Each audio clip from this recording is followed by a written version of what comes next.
오늘은 순종과 섬김, 영적 성장의 길이라는 제목으로 말씀의 은혜를 나누고자 합니다. 우리의 믿음은 어떤 이는 믿음이 좋다 또는 나쁘다라고 하기도 하고, 믿음이 약하다 또는 강하다라고 하기도 하고, 어떤 이는 믿음이 자라났다라고도 하고, 믿음이 아직 어리다라고도 이야기합니다. 특별히 우리 성도의 믿음은 자라야 된다. 그것을 오늘 말씀이 전하는 주된 내용입니다. 우리가 어떻게 믿음이 자라날까요? 먼저 이 고린도전서 3장 1절부터 3절까지의 말씀 우리 함께 한번 봉독합니다. 형제자매 여러분, 나는 여러분에게 영에 속한 사람에게 하듯이 말할 수 없고 육에 속한 사람, 곧 그리스도 안에서 어린아이 같은 사람에게 말하듯이 하였습니다. 나는 여러분에게 젖을 먹였을 뿐 단단한 음식을 먹이지 않았습니다. 그때에는 여러분이 단단한 음식을 감당할 수 없었습니다. 사실 지금도 여러분은 그것을 감당할 수 없습니다. 여러분은 아직도 육에 속한 사람들입니다. 여러분 가운데서 시기와 싸움이 있으니 여러분은 육에 속한 사람이고 인간의 대로 살고 있는 것이 아닙니까? 자, 이 고린도 교회는 어디에 있는 곳이죠? 그리스의 고린도에 있는 곳입니다. 여기 누가 지금 편지를 보냈나요? 사도 바울이 보냈습니다. 그런데 사도 바울이 고린도 교인들에 대해서 지금 평가를 하고 있는데, 그 평가는 좋은 평가입니까? 나쁜 평가입니까?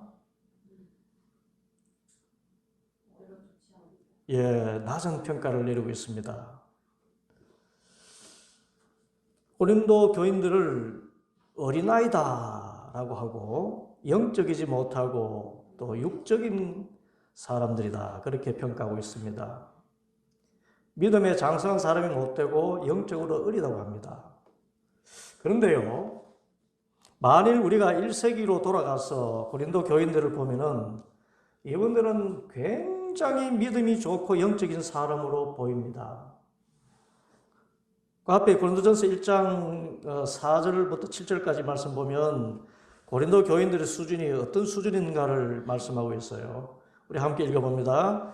나는 여러분이 그리스도 예수 안에서 받은 하나님의 은혜를 생각하고 여러분의 일로 언제나 하나님께 감사를 드립니다.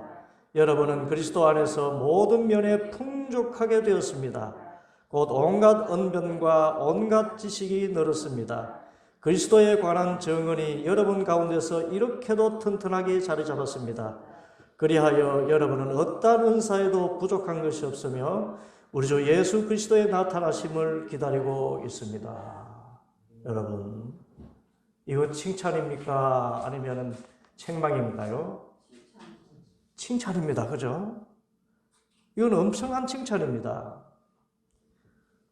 고린도 교회 성도들 인해서 감사한다고 했어요. 감사한데 모든 면에서 풍족한 그런 신앙의 삶을 살고 있다, 그것을 이야기하고 있습니다.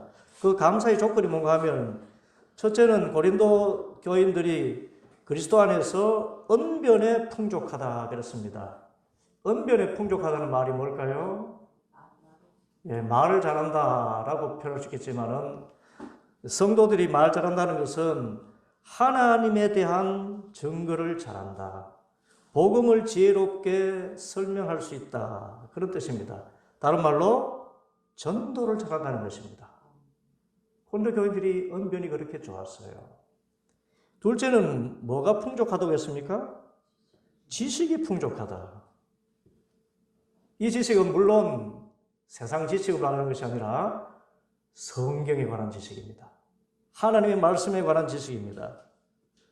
지식이, 성경 지식이 많으면 우리는 영적이고 믿음 좋은 사람으로 보이지 않습니까? 그렇게 고린도 교인들은 수준이, 영적 지식이 높았어요. 셋째는 뭐가 풍족합니까? 그리스도에 관한 정언이 여러분 가운데서 튼튼하게 자리 잡았다 그랬습니다. 이 그리스도에 관한 정언이 뭘까요? 이 사도들의 정언이죠. 사도들이 가르친 그리스도에 대한 정언이 튼튼하다는 말은 무슨 뜻일까요?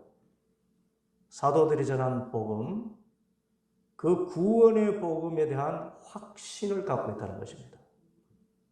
구원의 확신이 든든해서요. 이제 죽어도 천국 갈 확신 가운데 고린도 교인들이 있습니다. 자, 훌륭한 교인들입니까? 나쁜 교인들입니까? 훌륭한 교인들이잖아요. 굉장히 성숙한 교인들처럼 보입니다. 이뿐 아닙니다. 네 번째, 이들이 어떤 은사에도 부족함이 없다 그랬습니다. 여기서 은사는 뭐 세상적으로 이야기하면은 소질, 재능 같은 것인데 교회에서 말하는 은사는 성령님의 은사지요. 성령님의 은사는 영적인 체험입니다. 신비한 체험이에요. 그래서 고린도 교인들이 기도 생활을 많이 해서 방언도 하고 예언도 하고 통변도 하는 그런 지식이 굉장히 영적인 체험이 많았던 것입니다. 그러니까 얼마나 성숙하게 보여요. 네? 그래서 이 고린도 교회 교인들이 이 방언을 얼마나 잘하는지 그런 자부심이 대단해서 사도 바울을 이렇게 조금 무시하는 그런 경향이 있었는가 봅니다. 그래서 사도 바울이 고린도전서 12장에서는 나는 다른 모든 사람들보다도 방언을 많이 할 수 있게 하신 하나님께 감사한다라고 해명 아닌 변명을 할 정도로 고린도 교회는 그렇게 영적인 체험이 많은 교회였습니다. 대단합니다.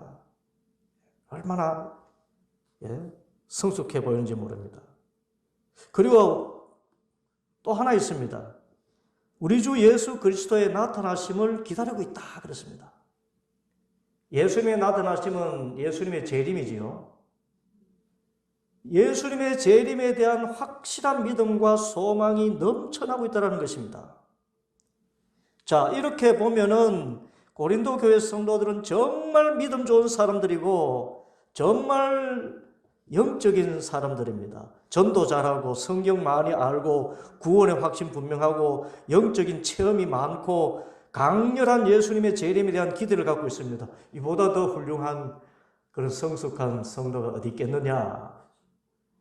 그런데 사도 바울은 너희들이 어리다라고 이야기합니다.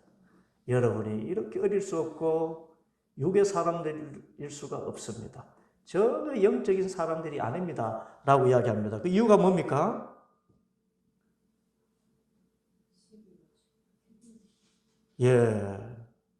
우리의 눈으로 보면 정말 성숙하고 훌륭한 그리스도인 같은데 사도 바울이 보는 그 영적인 안목에서 보면은 그들에게 시기와 싸움이 있었기 때문에 어리고 육적인 그리스도인이라 그렇게 평가를 받은 것입니다.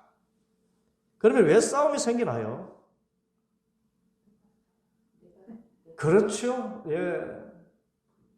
한마디로 욕심 때문인데 그 욕심 속에는 내가 들어가 있습니다. 내가 기준이 되고 어떤 나의 어떤 그 가치관, 자기중심이라고 그렇게 이야기합니다. 대부분의 시기와 다툼은 자기중심적인 자존심, 우리 흔히 에고라는 그런 차원의 영역에서 생겨납니다. 미국 LA에서 있었던 실제적인 사건이라 그래요. 작은 교회였는데 이제 교회에 저는 organ을 치우고 피아노를 구입하게 됐어요. 그런데 그 교회에 장로님이 두 분 계셨습니다. 그런데 이 피아노를 가져오면 어디다 놓을까?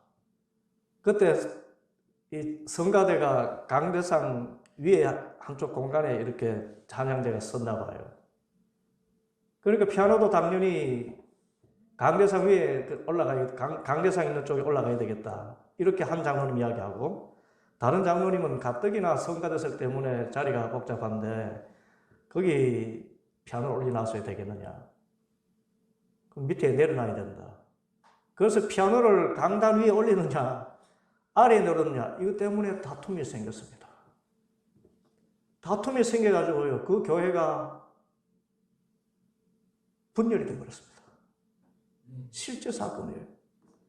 그리고 5년 있다가요 이 두 장로님이 같은 한인이니까 한인 식료품 가게에서 만났습니다. 5년 만에. 그런데 어색하면서도 그동안 쌓은 정이 있는데 악수를 하면서 서로가 하는 말이 그때 뭐 때문에 우리가 그랬죠.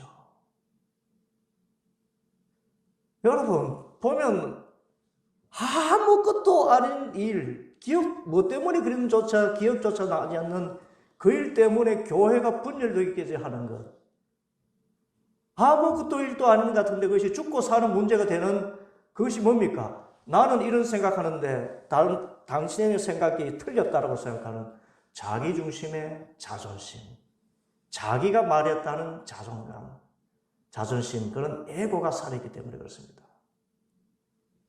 자기가 살아있으면 아무리 방언을 말하고 전도도 잘하고 또한 성경 지식이 많다 해도 그는 영적으로 어립니다. 영적으로 자라기 위해서는 우리의 자존심과 이 에고가 죽어야 됩니다. 우리의 자존심과 에고가 죽는 만큼 우리는 영적으로 성장합니다. 교회의 시끄러운 이유는 여러분 교회도 왁자 시끄러운 이유는 여기서 시끄럽다는 이유는 말은 좀 이렇게 다툼과 분쟁이 있는 이유는 어린애들이 많기 때문에 그래요. 여러분 목사도 어린애가 있습니다. 설교 잘하는 어린애. 중직자도 어린애가 있어요. 영적 체험 많은 어린애. 방언기도 하는 어린애. 교사들도 그럴 수 있습니다. 성경 지식 많은 어린애. 자존심과 자아가 죽지 않고 자기 생각, 자기 기준 그것에서 벗어나면 불같이 화를 내면서 시기하고 싸우게 되는 그런 성품, 그 성품이 변하지 않으면 그는 어떤 직분이 있든지 어린아이에 불과합니다. 그래서 우리는 정말 이 자존심을 내려놓고 기싸움을 하지 않고 그래서 어느 분의 말처럼 죽고 사는 문제가 아니면 그냥 합시다. 어느 분이 그랬다 그래요. 우리 교회에서 제발 싸우지 말고 죽고 사는 문제 아니면 좀 그냥 합시다. 이처럼 자기 자아를 놓아야 진짜 성숙한 그리스도인이 됩니다. 그러면 어떻게 우리의 자존심과 자아가 죽을 수 있습니까? 어떻게 하면 우리가 영적으로 성장할 수 있을까요? 여러분, 세상에서 제일 영적인 분이 누구십니까? 이 땅에 사시던 분 가운데 제일 영적인 분이 누구십니까? 제일 영적으로 성숙한 분이 누구십니까? 그렇습니다. 예수님을 닮으면 우리가 영적으로 성숙한 그리스도인이 됩니다.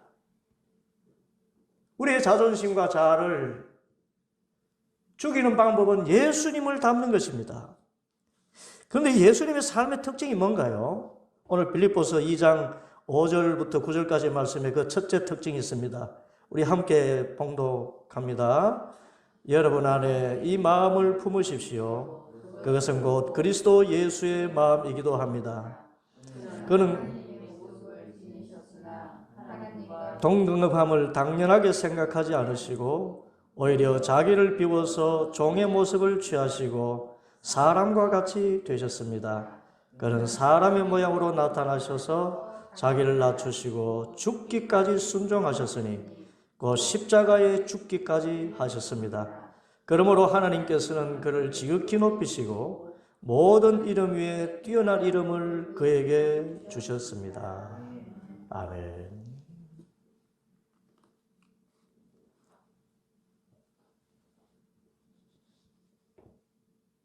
이 빌립보는 저 마게도냐에 있는 도시이지요. 여기에 바울이 편지를 했습니다. 그것이 빌립보서입니다. 그런데 이 말씀에서 바울이 전하는 영적인 성숙함의 기준은 예수님의 마음을 품으라입니다. 너희 안에 이 마음을 품으라 곧 그리스도 예수의 마음이니 그랬습니다. 그런데 그 예수님의 마음은 어떤 마음인가요? 예수님은 하나님과 동등하신 분이라 그렇게 하겠습니다. 여러분, 하나님과 동등하셔요. 진짜 중요한 사실입니다. 이것은 삼위일체 하나님에 대한 말씀이기도 하죠. 예수님은 하나님과 영광과 신성과 능력에서 동등하신 분인데 동등하게 생각하지 않으시고 하나님께 순종하셨습니다. 어디까지 순종하셨습니까? 자기를 비워서 종의 형체를 가져 십자가에 죽기까지 순종하셨습니다. 우리의 자아가 없어지는 것은 우리의 노력이나 수양으로 되는 것이 아니라 순종을 통했습니다. 예수님 같은 순종. 순종도 내가 마땅히 순종할 사람에게 순종하는 것, 이것은 안 하는 것이 나쁜 것이지만 내가 나하고 동등한 사람인데 때로는 나보다 지위상으로 낮은 지위에 있는 사람인데 그런 사람을 의지적으로라도 성령께서 주신 의지를 따라서 순종하면 그의 자아가 죽게 되고 예수님을 닮아가는 것입니다.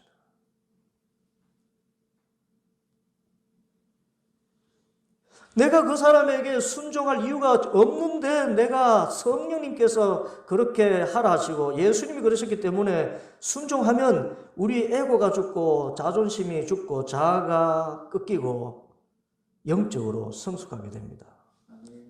그런데 세상은 순종을 바보 쪼다나 하는 짓이라고 합니다. 그리고 불순종을 굉장히 미워하려고 하죠.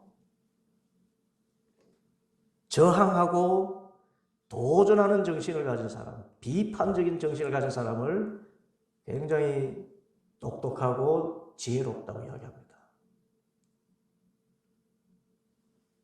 왜 그럴까요? 세상은 사탄이 지배하는 문화이기 때문에 그렇습니다. 우리가 생각하는 성공은 어쩌면은 지금 사탄이 생각하는 그런 성공이라고 생각할지 모릅니다. 똑똑해서 하나도 손해보지 않고, 누구 말 듣고 살기보다는 내 말이 꼭 법이 되는 그런 지위에까지 올라가는 그런 것을 똑똑하다고 생각하고 성공했다고 생각할지 모릅니다. 그런데 예수님은 자기와 동등하신 하나님이신데 그 동등하신 하나님께 순종하는데 영어 표현에는 서미트라 그래서 이 복종과 다름이 없습니다. 그 자아를 완전히 끊고 성부 하나님의 뜻에 그대로 순종하신 거예요. 이것이 예수님의 마음입니다.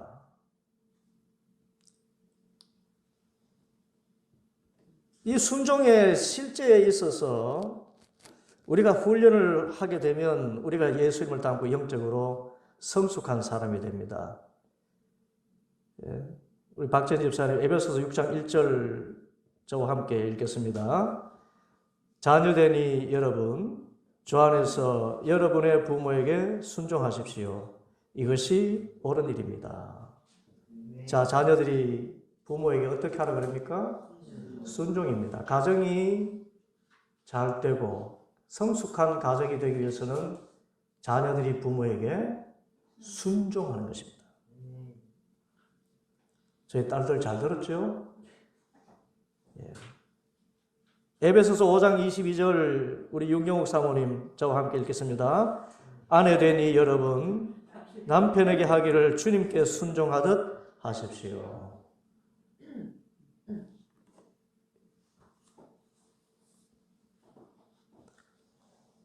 베드로전서 2장 아니 여러분, 그런데 아내가 남편에게 순종하는 것은 굴종이 아닙니다.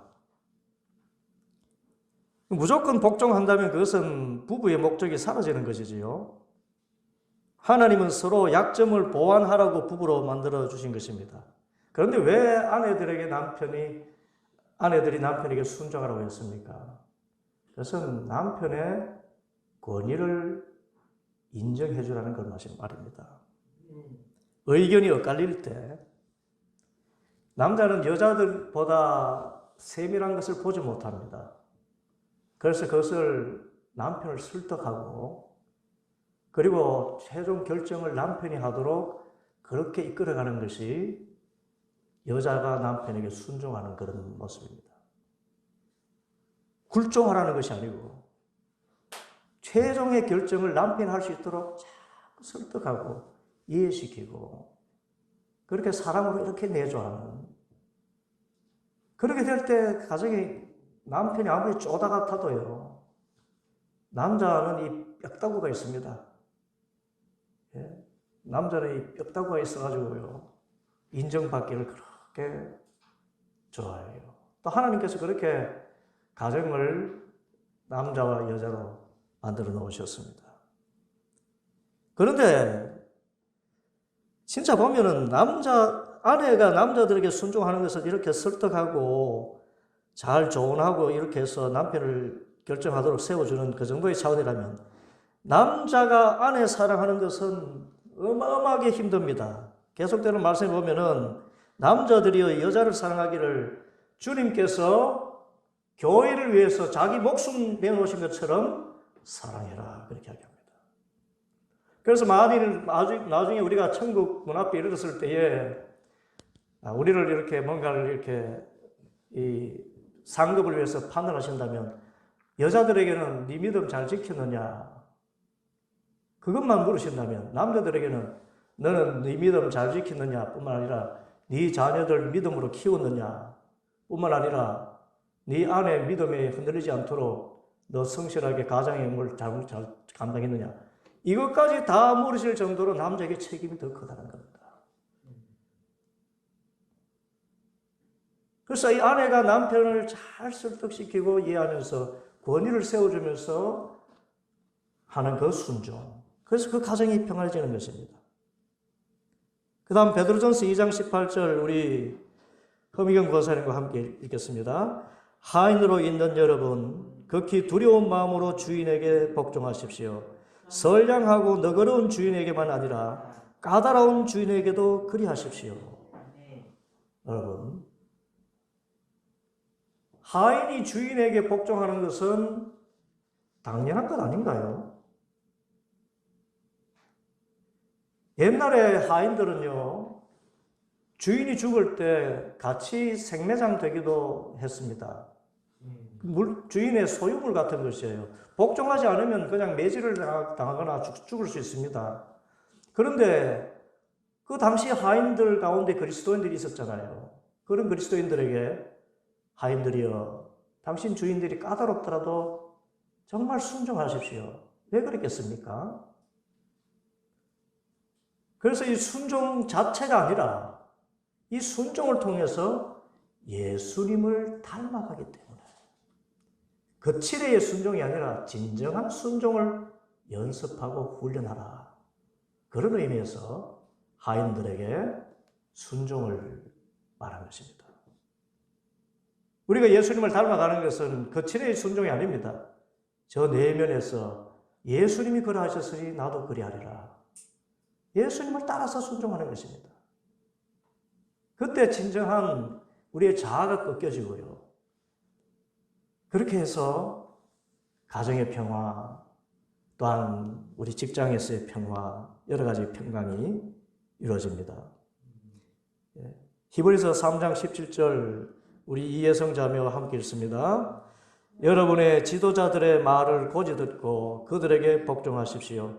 그들은 여러분의 영혼을 지키는 사람들이요, 이 일을 장차 하나님께 보고 드릴 사람들입니다.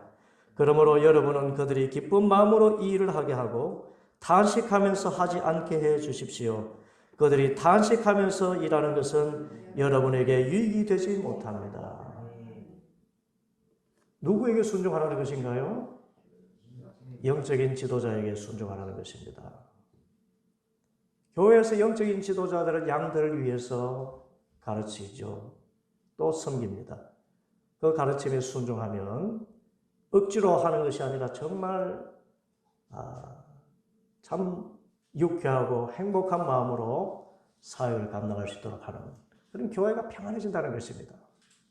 그 다음 로마서 13장 1절 말씀 우리 이혜성 자매와 함께 읽습니다. 사람은 누구나 위에 있는 권세에 복종해야 합니다.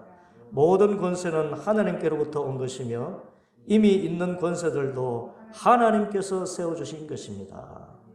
여러분, 지금 사도 바울이 말하는 이 권세가 정말 민주주의 정부에 있는 그런 선량한 권세만을 이야기하는 것이 아닙니다. 당신은 군주국가잖아요. 황제 가운데 사도 바울 시대에 그때의 네로 황제일 수도 있습니다. 얼마나 폭군입니까? 핍박하고 잔해하는 그런 세력이 권좌에 앉아 있습니다. 그런데 거기에 대해서도 순종하라고 이야기합니다. 그래서 나라의 질서를 위해서 하는 그 일에 대해서 순종하는 정당한 순종에 대해서만 정의로운 순종에 대해서 말씀하시는 것이긴 하지만 설령 네로가 통치하는 그 일에 있어서도 그리스도인들은 순종하라고 그렇게 이야기합니다. 성령님은 이처럼 항상 순종입니다.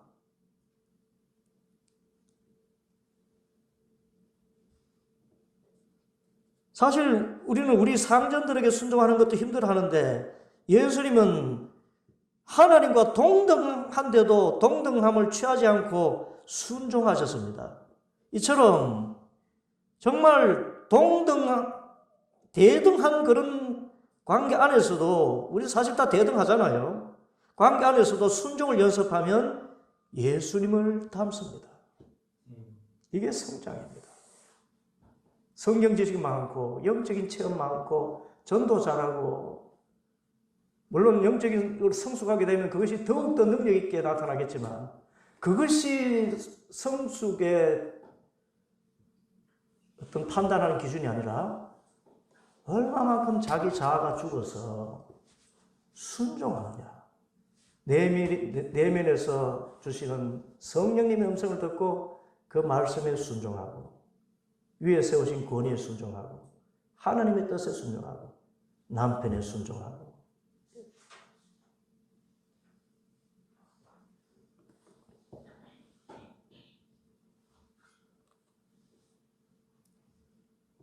그런데 이 순종은 참 쉽지가 않습니다. 이 세상은 순종을 바보 쪼다나하는 것이라 생각합니다. 저항하는 의식을 얼마나 높이 평가합니까? 그래서 순종은 영적인 연습이고 훈련이 필요합니다.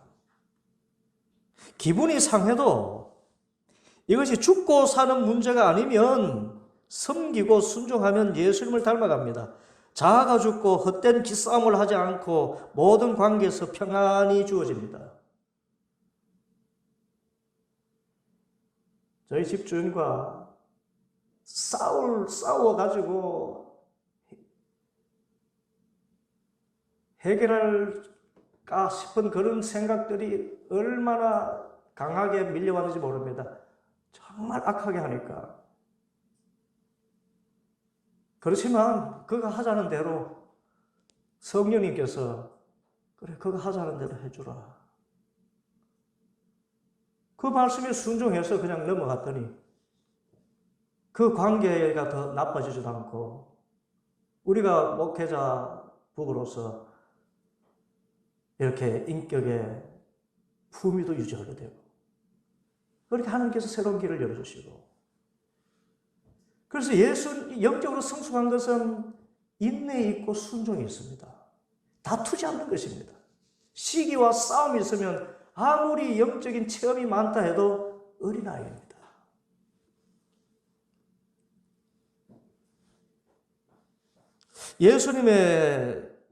우리가 예수님을 닮아가는 것이 영적인 성장인데, 예수님의 삶의 특징을 우리가 보통 사랑이라고 하죠.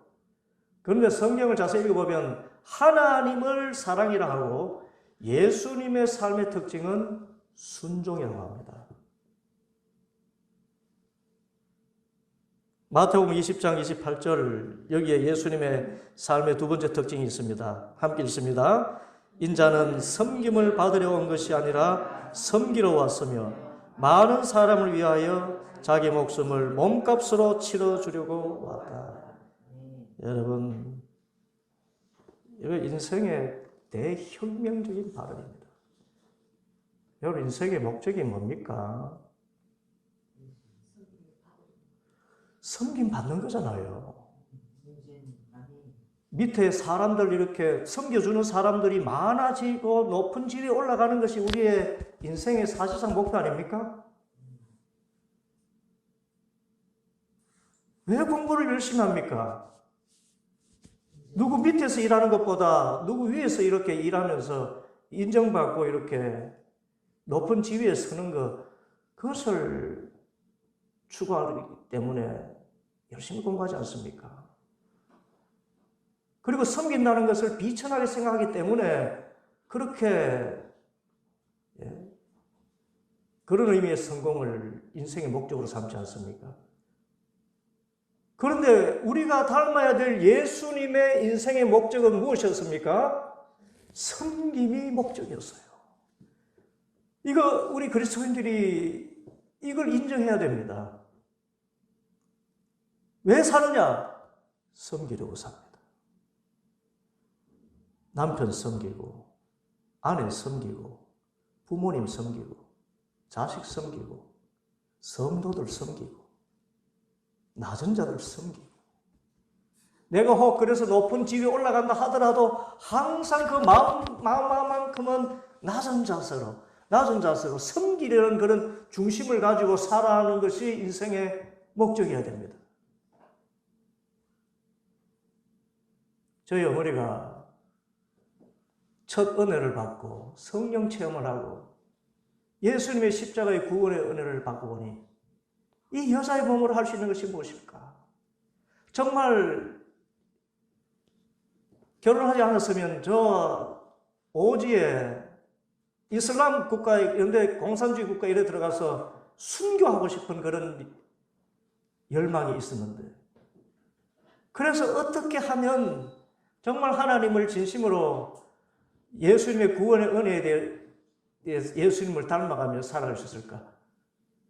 그것을 찾아서 교회 사찰 일을 자원하신 것이죠. 섬긴다는 것. 은혜를 받으니 섬기고 싶어서,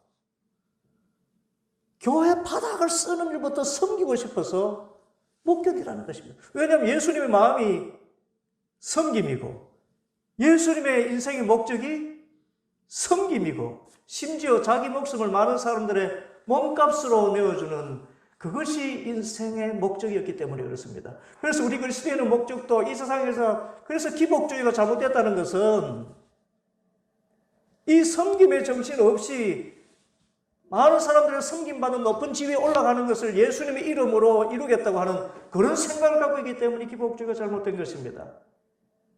만일 우리가 이런 섬기는 마음, 이것을 인생의 목표로 삼고 어떻게 하면 내가 높은 지위에 올라가더라도 베풀고 나누고 섬기리라, 낮은 자세로 일하리라, 이런 생각을 가지고 살아간다면 하나님께서는 이 땅에서의 지위도 이렇게 넉넉하고 충분하게 세워주실 것입니다. 그래서 우리 인생의 목적을 예수님의 목적과 맞춰야 됩니다. 섬김이 목적입니다. 그런데 이 섬김과 순종은요, 하루아침에 되는 것이 아닙니다. 정말 우리의 일생 동안 훈련해야 될 것입니다. 사도 바울이 고백했어요. 빌립보서 3장 12절부터 14절 우리 함께 읽습니다. 나는 이것을 이미 얻은 것도 아니며 이미 목표점에 다다른 것도 아닙니다. 그리스도 예수께서 나를 사로잡으셨으므로 나는 그것을 붙들려고 쫓아가고 있습니다. 형제 자매 여러분, 나는 아직 그것을 붙들었다고 생각하지 않습니다. 내가 하는 일은 오직 한 가지입니다. 뒤에 있는 것은 잊어버리고 앞에 있는 것을 향하여 몸을 내밀면서 그리스도 예수 안에서 하나님께서 위로부터 부르신 그 부름의 상을 받으려고 목표점을 바라보고 달려가고 있습니다.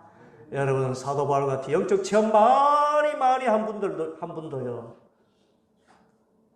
중간중간에 혈기를 내가지고요, 선배인 시몬 베드로와 싸우고요,